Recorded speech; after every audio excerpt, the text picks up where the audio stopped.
Most people think flying is the dangerous part. They're wrong. It's the landing that separates the brave from the terrified. While most airports offer gentle descents onto comfortable runways, some demand a different kind of courage from both pilots and passengers. These aren't your typical travel hubs with long, forgiving strips of concrete. These are places where physics meets madness, where runway meets mountain face, and where one gust of wind can turn routine into tragedy. Today we're descending into white-knuckle territory, airports where simply arriving alive feels like winning the lottery. Number 10. Madeira Airport, Portugal. Cristiano Ronaldo International Airport sits on Portugal's Madeira Island like a concrete pier jutting into the Atlantic. The original runway was so short that planes regularly overshot into the ocean. So engineers did something insane. They extended it on massive concrete pillars over the sea. Now you're landing on what looks like an aircraft carrier, with crosswinds so violent they regularly divert flights. Pilots call it washing machine turbulence because it tosses planes around like laundry. The runway ends where the ocean begins. Miss your approach and you're swimming home. Number 9, Courchevel Airport, France. Hidden in the French Alps, Courchevel Airport has a runway that would make a ski jumper nervous. At just 1,700 feet long, with an 18.5% gradient, it's more like landing on a mountain cliff than an airport. There's no go-around procedure. If you miss your approach, there's literally nowhere to go but into the Alps. The runway slopes upwards so dramatically that planes appear to be taking off straight into the sky. Only specially trained pilots are allowed to land here, and even they admit it never feels routine. The mountains don't negotiate. Number 8, Juancho Yrausquin Airport, Sabah. On the tiny Caribbean island of Sabah sits the shortest commercial runway in the world, just 1,300 feet of concrete perched between two cliffs. That's shorter than most aircraft carriers. The runway drops off into the ocean on both sides, giving pilots exactly zero margin for error. No large jets can land here. Only small propeller planes brave enough to thread the needle between sea and sky. Local pilots joke that they don't land at Sabah. They crash in a controlled manner. The island is beautiful. Getting there alive is optional.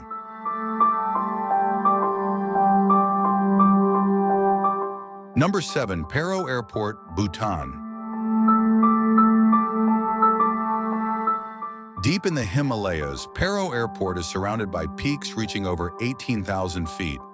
Only a handful of pilots worldwide are certified to land here, and they must navigate by sight alone. No instrument landings allowed. The approach winds through valleys so narrow you can see prayer flags fluttering outside your window. Weather changes in minutes from clear to zero visibility. Crosswinds bounce off mountain faces unpredictably. This isn't just an airport, it's an examination of whether you deserve to enter the last Shangri-La. Number 6, Princess Juliana International Airport, Sint Maarten. Princess Juliana Airport doesn't just challenge pilots, it terrorizes tourists. The runway starts where Maho Beach ends, meaning 747s pass just 50 feet over sunbathers' heads at 150 miles per hour. Jet blast from takeoffs has literally blown people into the ocean. Warning signs are everywhere. But thrill seekers still gather to experience what feels like a near miss with death. For passengers, the approach feels like you're about to crash into the Caribbean Sea. For beachgoers, it feels like the sky is falling. Both are partly right. Number 5. Tenzing-Hillary Airport, Nepal. Named after the first men to summit Everest, Lukla Airport serves as the gateway to the world's tallest mountain and possibly the most dangerous airport on Earth. The runway is just 1,729 feet long, perched on a mountain ledge with a 2,000-foot drop at the end. There's no air traffic control. Weather changes from flyable to deadly in minutes. The runway slopes upward at 12 degrees to help stop planes, but if you come in too fast, you're going over the edge. Local Sherpas say the mountain spirits decide who lands safely. Pilots don't argue. Number 4. Barra Airport, Scotland. Barra Airport in Scotland's Outer Hebrides has no traditional runway, just a beach that disappears twice daily at high tide. Flight schedules depend on tide tables, not clocks. You're literally landing on sand that's underwater half the time. Crosswinds off the North Atlantic are constant and unpredictable. Seagulls treat the runway as their personal dining room. And if you miss your scheduled arrival, you might be swimming to shore through 10-foot waves. It's the only airport in the world where passengers regularly collect seashells after landing. Number 3. Ice Runway, Antarctica. McMurdo Station's ice runway isn't just built on ice. It's carved from it. Every year, engineers literally freeze a new runway on the Ross Ice Shelf. Temperatures drop to minus 40 degrees Fahrenheit. Visibility can go from perfect to zero in seconds. The ice shifts and cracks constantly. Emergency crews wear full Arctic survival gear because they know every landing is a potential disaster. Planes have been swallowed by ice cracks. Others have been abandoned when blizzards moved in.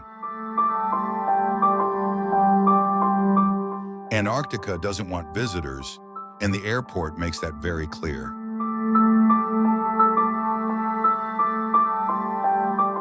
Number 2. Gibraltar Airport, Gibraltar.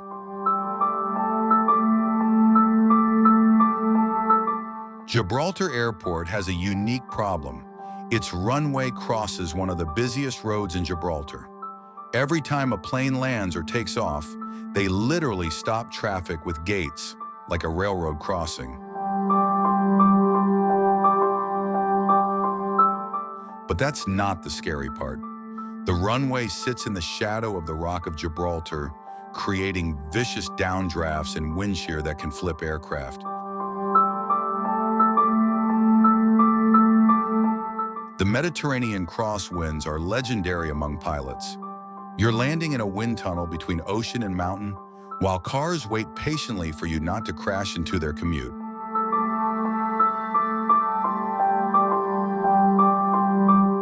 Number 1. Kai Tak Airport, Hong Kong.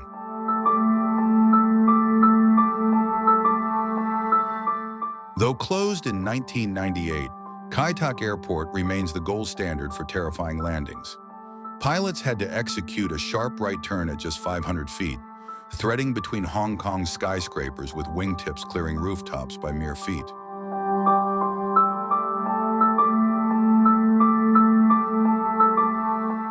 The approach was nicknamed the Kai Tak Heart Attack because passengers could see directly into apartment windows during the banking turn.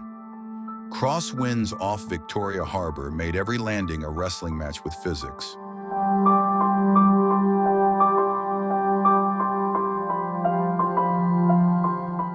On windy days, planes would abort landing after landing, circling like vultures until conditions improved.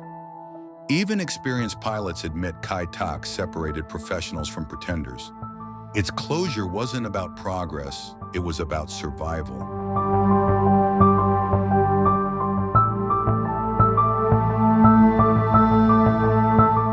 These airports don't just test aircraft, they examine the human spirit.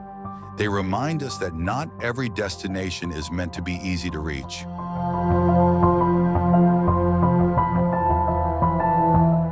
Some places on Earth demand payment in adrenaline, respect, and occasionally prayer. The pilots who land at these airports aren't just aviators. They're gladiators of the sky, fighting physics, weather, and geography with nothing but skill and nerve. Next time you complain about a delayed flight or rough landing, remember, some airports don't just challenge schedules. They challenge the very idea that humans belong in the sky.